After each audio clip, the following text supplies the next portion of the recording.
हरिदासाची घरी मज उपजवा जन्मांतरी म्हणसी काही मागा हेची देगा पांडुरंगा संता लोटांगणी जाता लाजू नको म्हणे म्हणसी काही मागा हेची देगा पांडुरंगा तुका म्हणे अंगी शक्ती देई ना चिरंगी म्हणसी काही मागा हेची देगा पांडुरंगा विठाला विठाला विठाला विठाला विठाला विठाला विठाला विठाला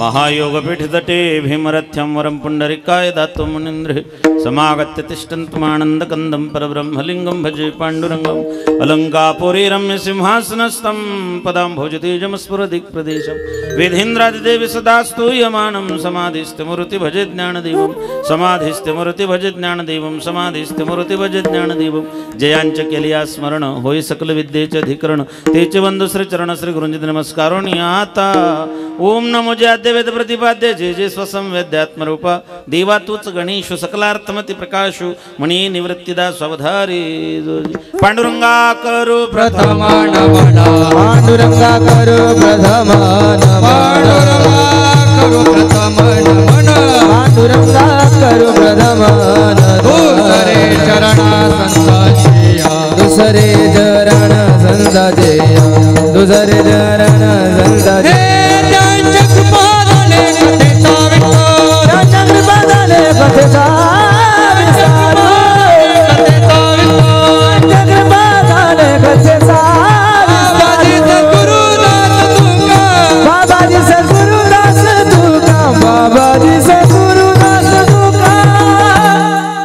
पांडुरंगा करू प्रथम नमन दुसरे चरण संतांचे त्यांच्या कृपादाने कथेचा विस्तारू बाबाजी सद्गुरुदास तुका ओम नमो ज्ञानेश्वरा करुणाकरा दयाळा तुमचा अनुग्रह लादलो पावण झालो चराचरी मी कळा कुसरी काहीच ऋणे बोलतो वचन ते भाविक का जनार्दनी तुमचा दास माझी अस पूर्वावी मस्तक हे पायावरी या वारकरी संतांच्या प्रतिवर्षी पंढरपुरा जाती दर्शन महाद्वार भेट नमो ज्ञानेश्वरा निवृत्ती उदारा सोपन देवा मुक्ताबाई नमो त्रिभुवन पावनी आदत्रय जननी देवाची करारविंदेन पदारविंदम मुखारविंदे विनवेशयन्तम वटस्य पत्रस्य पटे शयानं बालमुकुंद मनसा स्मरामि भजे व्रजे कमंडनं समस्त पापखण्डनं स्वभक्तचित्तरञ्जनं सदैव नन्दनन्दनं स्विच्छवच्छमस्तकं सुनाद वेणुमस्तकम् अनङ्गरङ्गसागरं नमामि कृष्णनागरं नमामि कृष्णनागरं नमामि कृष्णनागरं लोकाभिरामं रणरङ्गधीरं राजीवनेत्रं रघुवंशनाथं कारुण्यरूपं करुणाकरंतं श्रीरामचंद्रं शरणं प्रपद्ये वचन एका कमळापती माझी रंकाची विनंती कर जोडी तो कथे काढी आपण असावे जवळ घ्यावी माझी भाक जर का मागे नानेक तुकया बंधू म्हणे देवा शब्द तुकाची राखावा कर जोडी तो कथे काढी आपण असावे जवळी सेवे लागी सेवक झालो तुमच्या लागलो निज चरणा आहो स्वामी तुकया देवा यावरीण करावा वेर कैवल्याचा पुतळा प्रकटला भूतळा चैतन्याचा जिव्हाळा ज्ञानोबा माझा साधकाचा माईबाप दरुशने हरिताप सर्वाभूती सुखरूप ज्ञानोबा माझा धन्य धन्य मुक्ताबाई धन्य धन्य मुक्ताबाई धन्य धन्य मुक्ताबाई धन्य धन्य मुक्ताबाई तुमचे चरणी माझे डोई तुमचे चरणी माझे हे तुमचे चरण माझे डोळे तुमचे चरण माझे डोळे माझा केला अंगीकार माझा केला अंगीकार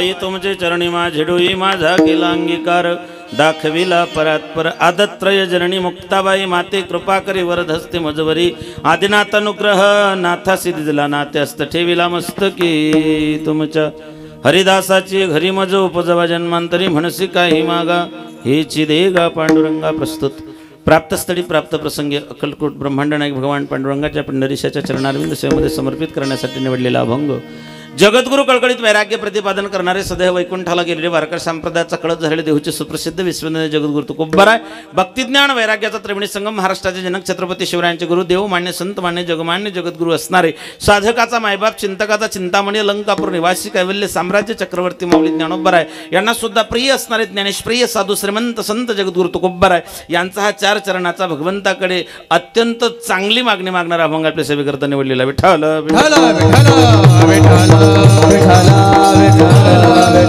कीर्तनरूपी सेवेला सुरुवात करण्या अगोदर अल्पसा परिहार देणं गरजेचं आहे. तसं आपल्या पुण्यपावन श्रेष्ठ वैंदाने या ठिकाणी साधू संतांच्या पदस्पर्शन पाहून झाली भूमी श्री नारायण बाबूराव पवार वैंदानेकर यांच्या नातवाचा वाढदिवस श्री हरिभक्तीपरायण तालमणी पावबा महाराज पावबा नारायण पाटील यांचे चिरंजीव मानस याच्या वाढदिवसानिमित्ताने या ठिकाणी हा कार्यक्रम पवार कुटुंबियांनी आयोजित केलेला आहे. मला ही सेवा श्री हरिभक्तीपरायण गुरुवर गुरुस्थानी असणारे आदरणीय सुदर्शनजी दादा यांचा आग्रह प्रकाशजी महाराजांचे असणारे आग्रहापोटी या ठिकाणी ही सेवा मला मिळाली. हे तर वैंदानेकरांचं भाग्य आहे की आज हा वैष्णवांचा मेळा या ठिकाणी जुळलेला आहे.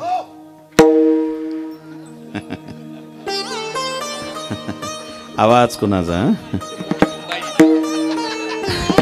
मेरी आवाज है मेरी पहचान है. विठ्ठल विठ्ठल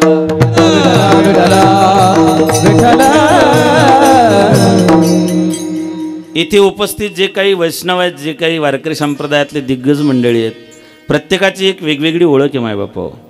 आणि एवढ्या सगळ्यांना गावामध्ये बोलवणं हे तुम्हाला तरी अकालनीय आहे की एवढे जण जुळतीलच याची शाश्वती नाही. आज एवढा त्या ठिकाणी वैष्णवांचा मेळा जमा झाला हे खरं तर पावबांच्या स्वभावाचा हा परिपाक आहे, पावबाच्या सेवेचा हा परिपाक आहे. आणि पावबांची वारकरी संप्रदायाची सेवा केली त्याची ही पोचपावती आहे. चांगल्या चांगल्यांना देव पावत नाही हा पावबाचा हा प्रभाव आहे. पावबा देवबा पावबा एवढी सगळी कीर्तनकार मंडळी आहेत. मायबाप या कार्यक्रमासाठी ज्यांचे आशीर्वाद लाभले या चिरंजीव मानसाला आशीर्वाद देण्याकरता महाराष्ट्रातली नामवंत दिग्गज महाराज मंडळी उपस्थित आहे. हे तर तुमचं वैंदानाचे परमभाग्य आणि माझंही परमभाग्य आहे की या कीर्तनामध्ये एवढे त्या ठिकाणी वारकरी संप्रदायातली निष्ठावंत मंडळी कार्यक्रमासाठी उपस्थित आहेत. श्री हरिभक्तीपरायण ज्यांचा आशीर्वाद या कार्यक्रमासाठी आहेत सुदर्शनजी दादा माऊली पाठशाला वाडीभोकर, श्री हरिभक्तीपरायण नानासाहेब परमेश्वरजी नाना सुरायकर, श्री हरिभक्तीपरायण प्रकाशजी महाराज, श्री हरिभक्तीपरायण विघ्नेशजी महाराज, श्री हरिभक्तीपरायण सुदामजी महाराज खोकराडेकर, श्री हरिभक्तीपरायण नारायण महाराज नामपूरकर, श्री हरिभक्तीपरायण काय बोललो मी नामपूर बोललो सॉरी नारायण महाराज मालपूरकर. बरीचशी मंडळी या कार्यक्रमासाठी उपस्थित आहेत. गुणीजन तर सगळी महाराष्ट्र जे गाजवत आहेत कथा कीर्तनाच्या माध्यमातून ही सगळी गुणीजन मंडळी सगळ्यांचे नावं घेणं मला शक्य नाही पण ही सगळी पावबावरती प्रेम करणारी ही मंडळी या ठिकाणी उपस्थित आहेत. बाहेर जे असतील मृदंगाचार्य आमचे राधेश्यामजी महाराज आहेत, सगळी मंडळी आमचे महाराज सुरतवरून आहेत अमोल महाराज, साऊंड सिस्टम आमच्या नंदूची फार सुंदर आहे.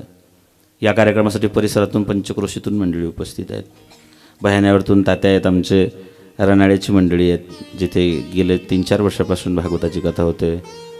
सगळी मंडळी या ठिकाणी उपस्थित आहेत. रनाळ्याची किशोरदादा असतील, भाऊसाहेब असतील, भरतराव असतील. शनी मंडळीचे संतोषजी महाराज आहेत, महेंद्र महाराज आहेत, त्यांचे सगळे सहकारी आहेत. एवढ्या संख्येनं तुम्ही उपस्थित आहात. आरावेची मंडळी या ठिकाणी कार्यक्रमाला उपस्थित आहेत. पंचक्रोशीतून सगळी मंडळी या कार्यक्रमाला उपस्थित. भैया दादा आहेत, बाल्कनी सुद्धा फुल आहेत.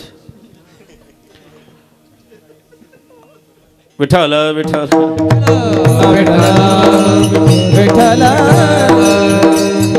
गावांचे नावं सुटू शकतात. पंचक्रोशील आणि सबंध या परिसरातली पावभावरती प्रेम करणारी सगळी मंडळी, मी तर असं म्हणेल तालुकाभरातील सगळी कीर्तनकार, नामदेव महाराज शास्त्री या कार्यक्रमाला उपस्थित दोंडाईच्यावरतून सगळी मंडळी या कार्यक्रमाला उपस्थित आहे. खरं तर आमचे नारायणजी महाराज निंबेला जो सोहळा चालू आहे, महाराजांकडे त्याचं नेतृत्व आहे, सूत्रसंचालन महाराजांकडे आहे, पण पावबांवरती इतकं प्रेम आहे की एवढा मोठा सोहळा सोडून आज नारायण महाराज या कार्यक्रमाला उपस्थित आहे.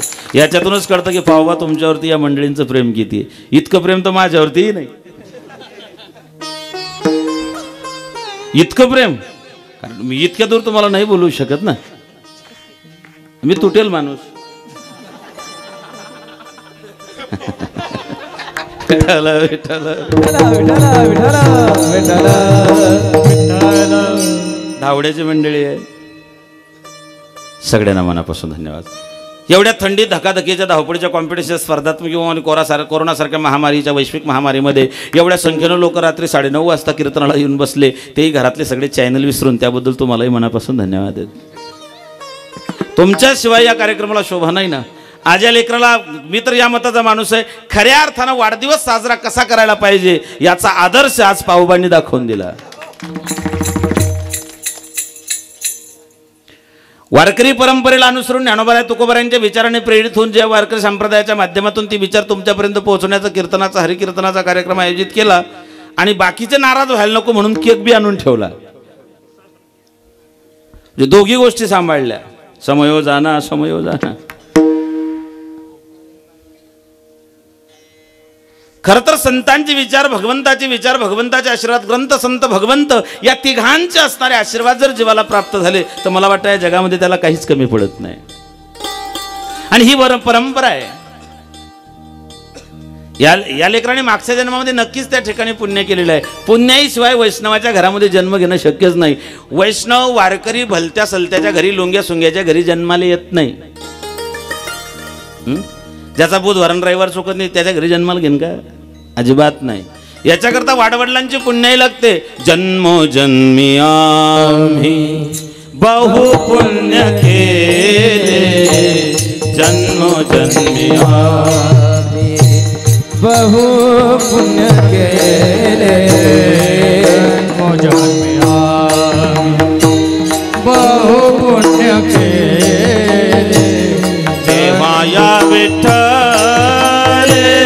कृपा केली, देवाया विठ्ठल कृपा केली, देवाया विठ्ठल कृपा केली, देवाया विठ्ठल कृपा केली. जन्मोजन्मी आम्ही बहु पुण्य केले, जन्मोजन्मी आम्ही बहु पुण्य केले, जन्मोजन्मी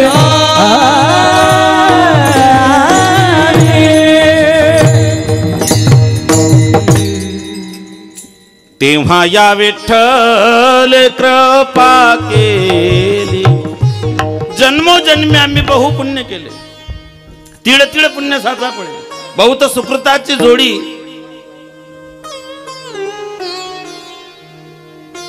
पूर्वजन्मी होता ठेवा तो या भावा. पूर्व पुण्याईच्या जोरावरती, वाडवडिलांच्या पुण्याईवरती, घरामध्ये असलेल्या सुकृताच्या बळावरती एक तर नरदेह मिळणं दुर्लभ आहे. नरदेह दुर्लभ आहे. त्यातल्या त्यात तो भारतात मिळणं दुर्लभ आहे. भारतात मिळाला तर तो एखाद्या सत्पुरुषाच्या घरी मिळणं दुर्लभ आहे. त्यातल्या त्यात वारकऱ्याच्या घरामध्ये जन्म घेणं अत्यंत दुर्मिळ दुस्तर आहे.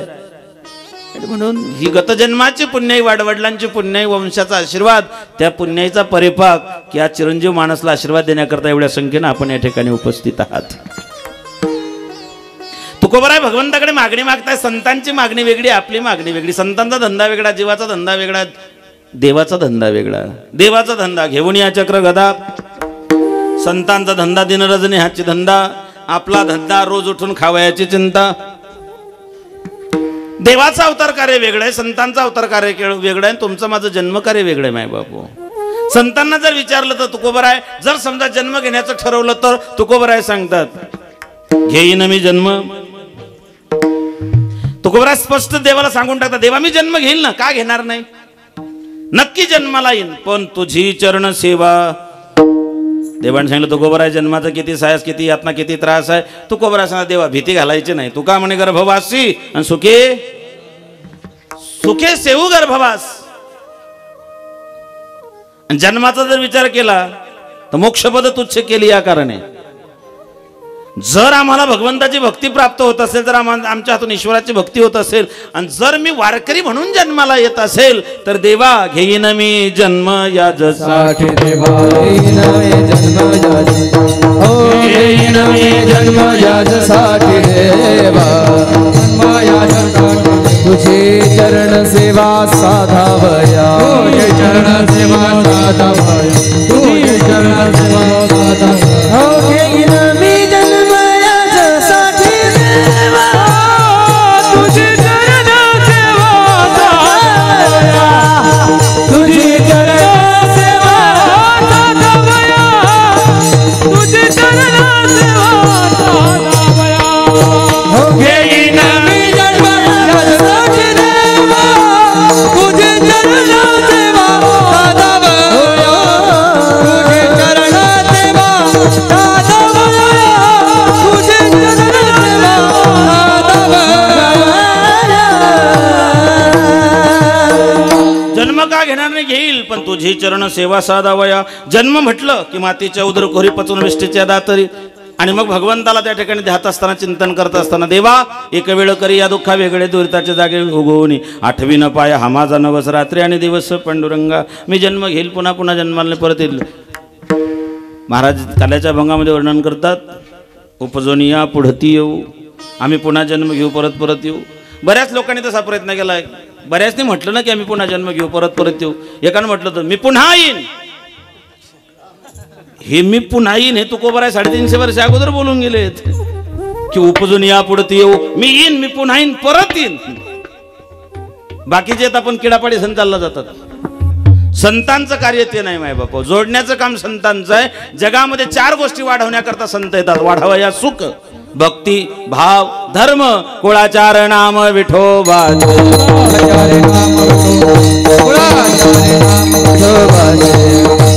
वाढावया सुख, भक्ती, भाव, धर्म, कुळाचार नाम विठोबाचे. एवढे संतांचा अवतार आहेत. आणि मग जन्म जरी घेतला माणसाचा तरी त्यांच्या अटी ठरलेल्या असतात भगवंताकडे की देवा जन्म घेईल, पण त्याच्या मागे एक अट आहे. कथेची सामग्री देह अवसानावरी नको जाऊ देऊ भंगान गात्रे माझी. एवढ्यासाठी माझं निरोगी शरीर पाहिजे. भक्ती करण्याकरता हे स्वच्छ पाहिजे, निरोगी पाहिजे. म्हणून शरीर त्या ठिकाणी परमार्थ असो की प्रपंच असो, शरीर निरोगी आणि शुद्ध सात्विक असलं तर त्याच्यामध्ये भगवान परमात्मा येऊन राहील. म्हणून निरोगी काया. जीवनामध्ये दुसरं सुख पाहिजे. पतिव्रता जाया. जाया म्हणजे बायको, दारा, भार्या, पत्नी, बायको, प्राणेश्वरी, अर्धांगिनी, वाईफ, जिच्यावर असतं अवलंबून लाईफ, तिला म्हणतात वाईफ. खरं तर हे प्रभू रामचंद्राच्या मुखातले शब्द आहेत. काल 26 जानेवारी त्याला अनुषंगाने बोलून जाईल. प्रभू रामचंद्र सांगतात, ज्या वेळेस विभीषणाने सांगितलं भगवान अवधपुरी छोड़कर आपको 14 साल बीत गए, रावण तो मर चुका है, भगवान ये सोने की लंका है, जिंदगी भर आपके चरणों की बंदगी करता रहूंगा, बस आप इस सोने के लंका के राजा बन जाइए, मैं आपके चरणों की बंदगी करता रहूंगा. भगवान सांगतात विभीषणाला, विभीषण अपि स्वर्णमय लंकानमय लक्ष्मण रोचते, जननी जन्मभूमीश्च स्वर्गादपि गरीयसे. माया आणि मातृभूमी स्वर्गापेक्षा श्रेष्ठ आहे. सावरकर म्हटले होते, ने मजसी परत मातृभूमीला सागरा प्राण तळमळला. माया आणि मातृभूमी स्वर्गापेक्षा श्रेष्ठ असते. म्हणून घरामध्ये त्या ठिकाणी जन्म घेत असताना पत्नी पतिव्रता पाहिजे, पती वचका नको. पत्नी पतिव्रता पाहिजे, पती वचका नको. पती वचका म्हणजे नवऱ्याच्या अंगावर धावून जाणारी. स्त्रियांचे 4 प्रकार आहे, कजाक, साध्वी, सतीन, पतिव्रता. कजाक म्हणजे नवऱ्याच्या अंगावर धावून जाणारी, तो प्रकार इकडे नाहीये. साध्वी पती आणि देव समांतर मानते, तिला साध्वी म्हणतात. सती, पती गेल्यानंतर जी सहगमन करते तिला सती म्हणतात. आणि पतीच्या मता अनुसरून पतिव्रता जी एकनिष्ठ भावाने आपल्या पतीची सेवा करते तिला पतिव्रता म्हणतात. मग धन्य धन्य पतिव्रता. तिची स्त्रियांचे हे 4 प्रकार पडतात मायबापा हो. म्हणून घरामध्ये पत्नी पतिव्रता पाहिजे. शास्त्र म्हटलं की गीता, ममत्व म्हटलं की माता, आणि पातिव्रत्य म्हटलं की सीता. भगवद्गीतेसारखं शास्त्र नाही मायबाप. 700 श्लोक भगवंतानं 45 मिनिटात अर्जुनाला सांगितले. अर्जुनाला गीता 45 मिनिटात कळाली, काही खपले पण समजली नाही. कळली का कुणाला गीता, वळली का कुणाला गीता. म्हणून कधी कधी त्याला विनंती करावी असं वाटतं की देवा एकदा गीता सांगण्यासाठी ये. भारत में फिर से आजा गिरिवर उठाने वाले, हो भारत में फिर से आजा गिरवर उठाने वाले, हो संतों को फिर जगा जा गीता के कहने वाले, हो संतों को जगा जा गीता को कहने वाले, हो भारत में फिर से आजा गिरिवर उठाने वाले, भारत में फिर से आजा गिरवर उठाने वाले, हो संतों को फिर जगा जा गीता के कहने वाले, ओ संतों को फिर जगा जा गीता के कहने वाले. देवा पुन्हा एकदा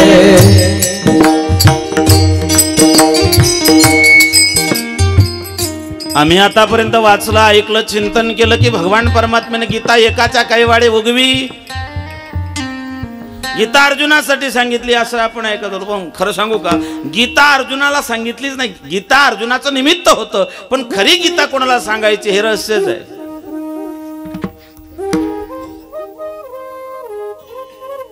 अर्जुन तर निमित्त झाला, पण अर्जुनाच्या आधी भगवंतानं कोणाला तरी प्रॉमिस केलेलं होतं. त्यांच्यासाठी गीता सांगावी लागली, पण मध्यस्थी अर्जुन होता. प्रत्येक ठिकाणी मध्यस्थी लागते. घर बांधायचं तरी गवंड्याची मध्यस्थी लागते, फिटिंग करायचं तरी वायरमनची मध्यस्थी लागते, ऑफिसात जायचं तरी शिपायाची मध्यस्थी लागते, शेतातून बैल आणायचा म्हटला तरी मध्यस्थी लागते, तिकून गडचिरोली करून पोरगी करून आणायची म्हटली तरी मध्यस्थीच लागते. पर्याय नाही ना. आता प्रत्येक गावामध्ये 30 वर्षाच्या पुढचे टेम्पो भरून नवरदेव सापडतील. फालकं लायसन त्याच्यापेक्षा जास्त असेल संख्या. पर्याय नाही. ते असलं तरी मध्यस्थी लागते ना. मग भगवंतानं अर्जुनाला मध्यस्थी टाकलं. काय झालं, भगवंतानं एकदा अर्जुनाची जिरवायची ठरवली. तसं कोरोनानं चांगल्या चांगल्यांची जिरवली बरं. शिपायापासून करोडपत्यापर्यंत, टाळकऱ्यापासून कीर्तनकारांपर्यंत असे बरेच कीर्तनकार ती कंपनी मला घेत.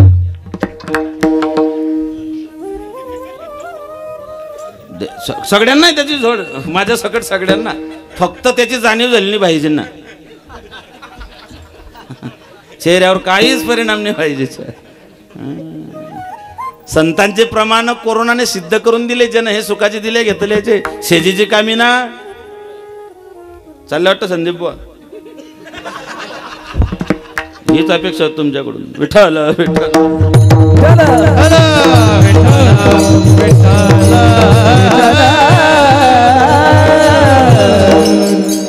गैरों से शिकायत क्या करते.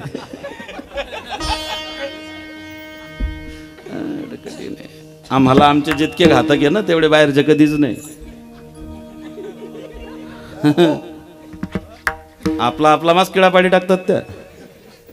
ज्ञानोबरायांच्या झोडीत दगड टाकणारे कोण, तुकोबरायांचा गाथा बुडवणारे कोण, शिवाजी महाराजांना त्रास देणारे कोण, खंडोजी खोपडापाची घोरपड्या सूर्याची पिसाळ ही अवलाद कोण, आपलीच. शंभूराजांना संगमेश्वरला पकडून देणारे कोण, राम मंदिराला विरोध करणारे कोण, आणि गावातला सप्ताह बंद पाळणारे कोण. बाहेरचे टाका नाही नाही, ते आपलेच क्वालिटीचे असतात. ते पुण्याचं काम आपलेच लोक करत असतात. झालं काय, अर्जुनाला त्या ठिकाणी थोडा युगो झाला होता. कोरोनाने चांगल्या चांगल्या जिरवला. शेजीची कामिना दुरराई. जिच्यावरती इतकं प्रेम केलं की मी तुझ्याशिवाय जगूच शकत नाही, तिने बांबूले ताटली बांधली त्यानं मग ताठी संधी म्हणे हाय खाईले. एक दूजे के लिए बांबूले ताट 15 फुटाचा बांबू आणि मग त्यानं ताट ठेसन मग खायल्या ताट डोईसन परत करी द्या. हे कोरोनाने सिद्ध करून दिलं. आता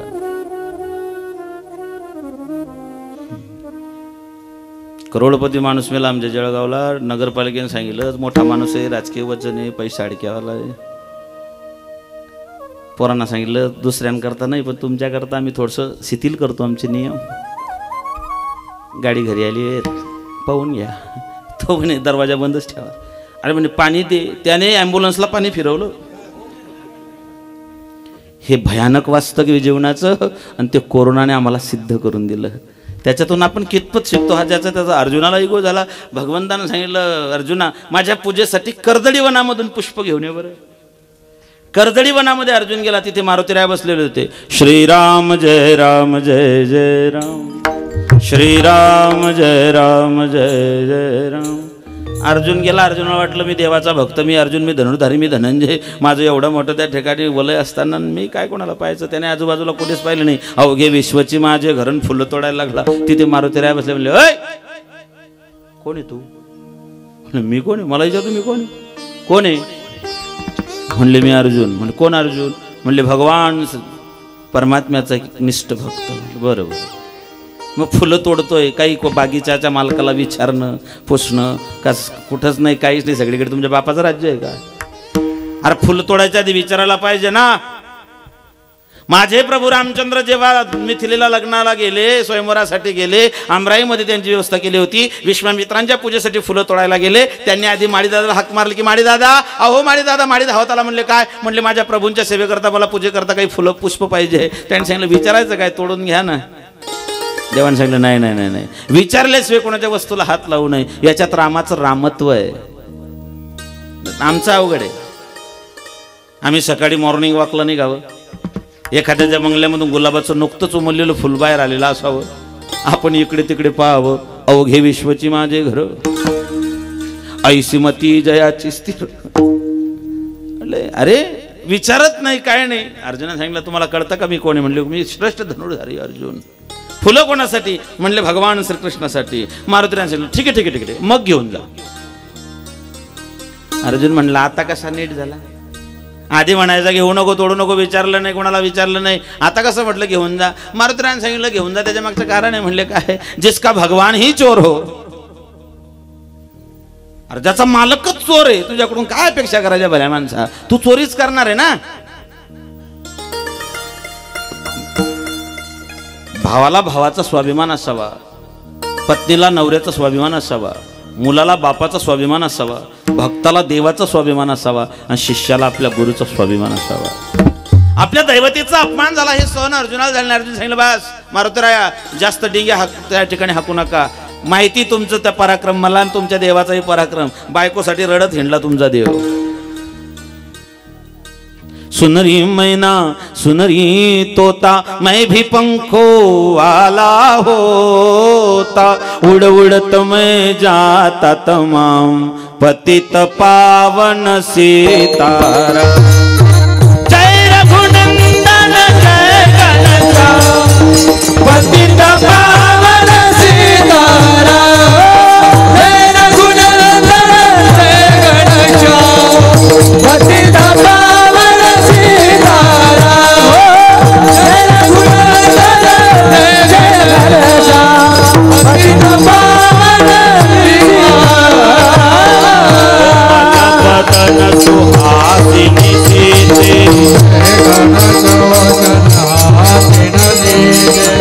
तुम बिन व्यर्थ रहेंगे जीते. तुम बिन व्यर्थ रहेंगे जीते. लगे चांदनी जैसे धार पतित पावन सीतारा. जय रघुनंदन जय घनश्याम पतित पावन सीतारा. जय रघुनंदन जय घनश्याम पतित पावन सीतारा.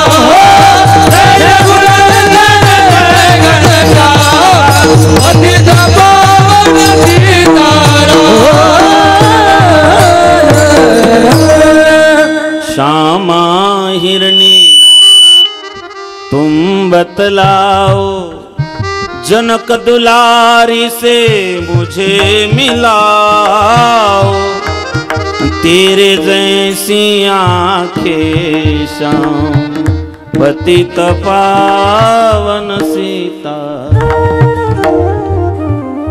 म्हणले मारुतीराया, तुमचा मालक बायको करता रडत हिंडला आणि म्हणले का हो तुम्ही देवाचे एकनिष्ठ भक्त ना, अनन्य भक्त ना. म्हणले हो. म्हणले मग तुम्ही देवाला त्रास दिला, देवाचं नाव घेतलं, मग दगड टाकले, मग सेतू तयार केला. मी असतो तर मी एवढ्या भानगडीत देवाला पडूच दिलं नसतं. म्हणले मग मी श्रेष्ठ धनुर्धार होतो, मी त्या ठिकाणी बाणांचा रस्ता, बाणांचं पूल सेतू तयार केला असता. मारुतीरायाने सांगितलं, अर्जुना मान्य आहे की तू श्रेष्ठ धनुर्धार आहे, तुझ्या बाणांचा रस्ता तयार झाला असता, पण माझ्यासारखे बलाढ्य वानर त्या सेनेमध्ये असल्या कारणामुळे त्यांनी तो तोडला असता. म्हणले मग तोडून दाखवा ना. म्हणले पैज लावा. मारुतीरायाने सांगितलं मी तू सेतू बनव, मी तोडतो. अर्जुनाने सांगितलं जर सेतू तोडला ना तुमच्या समोर अग्निकाष्ट घेईल. म्हणले ठरलं. अर्जुनाने बाण मारला, सेतू तयार केला. मारुतीरायाने सूक्ष्म रूप धरी सिंह दिखावा, बिकट रूप धरी लंक जरावा. मारुतीरायाने बलाढ्य रूप घेतलं आणि त्या सेतूवरती पाय दिला, सेतू तुटला. अर्जुनानं काटक्या गोळा केल्या, लाकडं गोळा केले, अग्नी डाग घेणार तितक्यात भगवंत वृद्ध विप्रांच्या वेशामध्ये आले. त्यांनी विचारलं काय झालं. अरे राजबिंडा आहे, सुंदर आहे, दिसायला इतका चांगला आहे, राजसुकुमार आहे, आणि एवढं सगळं असताना त्या ठिकाणी काय करतोय, वांगे बसतोय काय भरता करता. म्हणले दिसत नाही का, चिता पेटतोय, मारायचंय. म्हणले का. म्हणले खरं सांगा, आयुष्यामध्ये मी कधीच पराभूत झालो नाही आणि आज मी पैनेमध्ये हरलेलो आहे, मला जीव द्यायचा आहे. पण म्हणले झालतं काय. म्हणले यांनी सांगितलं तर शेतं तोडून दाखवा. तोडला. शेवटी मला अग्निकाष्ट घ्यायचे आहेत. भगवंतानं सांगितलं ते सगळं खरं आहे, पण तुमच्यामध्ये पंच कोण आहे. अंपायर लागेल ना, तोही चांगला इमानदार पाहिजे, स्टीव बकनर सारखा लबाड नको. अंपायर पाहिजे ना तुमच्यात पंच. कोण होतो तिसरा. म्हणले कोणीच नाही. म्हणले मग आता एक काम कर, मी तिसरा पंच आहे, तुम्ही दोघं जण त्या ठिकाणी, तू बाणांचा सेतू तयार कर, तुम्ही तोडून दाखवा, नंतर मी निकाल देईल. मान्य केलं. अर्जुनाने बाणांचा सेतू तयार केला. मारुतीरायानं बलाढ्य रूप धारण केलं आणि त्या सेतूवरती लात मारली. परिणाम असा झाला, त्या सेतूच्या खालून रक्ताच्या चिरकांड्या उडायला लागल्या. दोघं घाबरले. त्यांनी ते बाणांचा सेतू बाजूला केला. मायबापा हो, बहु उतावीळ भक्ताची या काजा. भगवान परमात्म्याने मत्स्यावतार धरून त्या सेतूला खालून तोडून धरलेलं होतं. मारुतीरायांच्या लत्ता प्रार पाठीवरती झाले, रक्ताच्या चिरकांड्या उडाल्या. दोघांनी भगवंताची क्षमायाचना केली आणि देवाने आपलं मूळ रूप धारण केलं. सांगितलं मारुतीराया हा सगळा प्रपंच मीच रचलेला होता. म्हणले कशासाठी. म्हणले मारुतीराया अडचण अशी आहे, राम अवतारामध्ये त्रेतायुगामध्ये तुमच्याशिवाय मला लढाई जिंकणं शक्य नव्हतं. दुनिया चले ना श्री राम के बिना, राम जी चले ना हनुमान के बिना. दुनिया चले ना श्री राम के बिना, राम जी चले ना हनुमान के बिना. दुनिया चले ना श्री राम के बिना, राम जी चले ना हनुमान के. दुनिया चले ना श्री राम के बिना, राम जी चले ना हनुमान के बिना. रावण मरे ना श्री राम के बिना, लंका चले ना हनुमान के बिना. रावण मरे ना हनुमान के बिना, लंका जले ना हनुमान के बिना. दुनिया चले ना श्री राम के बिना, चले ना हनुमान के बिना. हो दुनिया चले ना श्री राम के बिना, राम जी चले ना हनुमान के बिना. तुमच्याशिवाय मला रामायणाचं युद्ध जिंकणं शक्य नव्हतं मारुतीराया, आणि महाभारताचं जे युद्ध होणार आहे ते तुमच्या मदतीशिवाय मला शक्य नाही.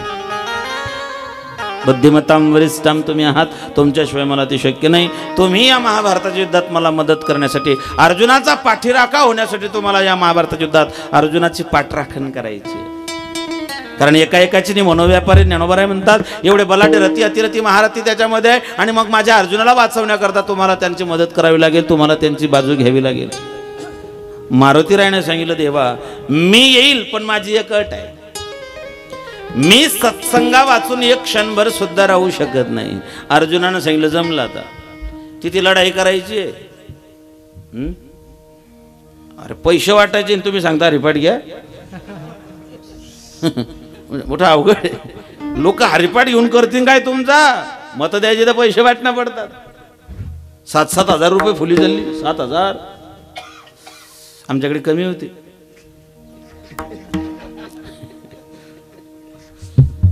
अर्जुनाने सांगितलं तिथे लढाई करायची, गप्पानी मारायच्या मारुतीराया. म्हणले बा तुमचं तुम्ही पाहून घ्या, आपली अट आहे. आणि एक बार मैंने कमिटमेंट करली मग मी कोणाचंच ऐकत नाही. भगवंताने सांगितलं हरकत नाही, सत्संग करू ना आपण. म्हणले देवा प्रॉमिस केलेले पूर्ण करू. म्हणले हरकत नाही. मार्गशीर्ष शुद्ध एकादशी सगळे त्या ठिकाणी प्रयत्न फिसकटले. वार रविवार उजाडला. पहाटे युद्धाला सुरुवात होणार. मारुतीरायाने भगवंताला त्यांच्या प्रॉमिसची आठवण करून दिली की देवा मी अट घातली होती, सत्संगाशिवाय मी राहू शकत नाही. सत्संग करत असाल तर मी इथे येईल. भगवंताने सांगितलं काळजी करू नका, मी सत्संग करतो. भगवंतानं मारुतीरायाला सत्संग ऐकवण्याकरता अर्जुनाचं निमित्त केलं. मारुती खरं तर गीता अर्जुनाला सांगितली, पण त्याचं मूळ बजरंग बलीच्या प्रॉमिसमध्ये आहे. गीता जन्म कसा घ्यावा हे शिकवते. मारुतीरायासाठी सत्संगासाठी भगवंताला गीता सांगावी लागली. म्हणून शास्त्र म्हटलं की गीता, ममत्व म्हटलं की माता, आणि पतिव्रता म्हटलं की सीता. सीतेला जेवढा त्रास झाला ना बहिणी हो, त्याच्यापैकी 1% तुम्हाला नाही. पुराणामध्ये अशा काही मावल्या होऊन गेल्या की त्यांना इतका अतोनात त्रास झाला. गांधारी त्याच्यापैकी एक, द्रौपदी त्याच्यापैकी एक, कुंती त्याच्यापैकी एक. अहो त्या कुंतीला आयुष्यभरात कधीच सुख मिळालं नाही. जन्माला आली शूरसेनाच्या घरी, वाढली कुंती भोज नावाच्या राजाच्या घरी. तिचं बालपण आपल्या मायबापाच्या घरी गेलं नाही. तरुणपण दुर्वास मुनींच्या सेवेमध्ये गेलं आणि नेमकी प्रौढावस्था प्राप्त झाली. अशा माणसासोबत तिचं लग्न झालं की ज्याला जन्माला आल्यापासूनच पंडू नावाचा रोग झालेला आहे. इकडून तिकडून त्या ठिकाणी सगळं मिटलं. सुखाचे दिवस आले. नवरा त्या ठिकाणी गतप्राण झाला. जी सवत होती ती 2 लेकरं मागे टाकून गेली. हिचे 3 आणि तिचे 2, 5 लेकरं घेऊन बोटाला धरून हस्तिनापुरात आली. हस्तिनापुरामध्ये 5 लेकरांना घेऊन आली. गांधारीचे 100 त्यांना मारण्याकरता 24 घंटे टपलेले आहेत. एवढं सगळं दुःख त्या माऊलीनं जीवनात दुःख सहन केलं. त्या गांधारीने आयुष्यभर दुःख सहन केलं. तिचं लग्न अशा माणसासोबत झालं तो जन्माला आल्यापासून आंधळा होता. त्या बाईनं विचार केला की माझा नवरा जर जग पाहत नाही तर मी जग कशाला पाहू. तिने आयुष्यभर डोळ्यावर पट्टी बांधून घेतली. आंधळ्या नवऱ्याचा संसार केला. आंधळ्या आता डोळ्यात फुल पडेल चालत नाही, फुल पडेल. रिजेक्ट व्हायचाच नवरदेव. कोण होती हो भगवती जानकी, विदेही जनकाची मुलगी, चक्रवर्ती सम्राट राजा दशरथाची सून, अनंत कोटी ब्रह्मांड नायकाची धर्मपत्नी. खास गडगे दगड गोटे काटे कोपट्यांमधून चालत गेली. एवढे सायास तिने जीवनामध्ये सहन केले. अपाद मस्तक विशुद्ध सीता, तिलाही त्यागले कारण नसता. पतित पावने तिला त्यागिली, तशात ती नर गर्भिणी. दैव जाणे लेखुनी.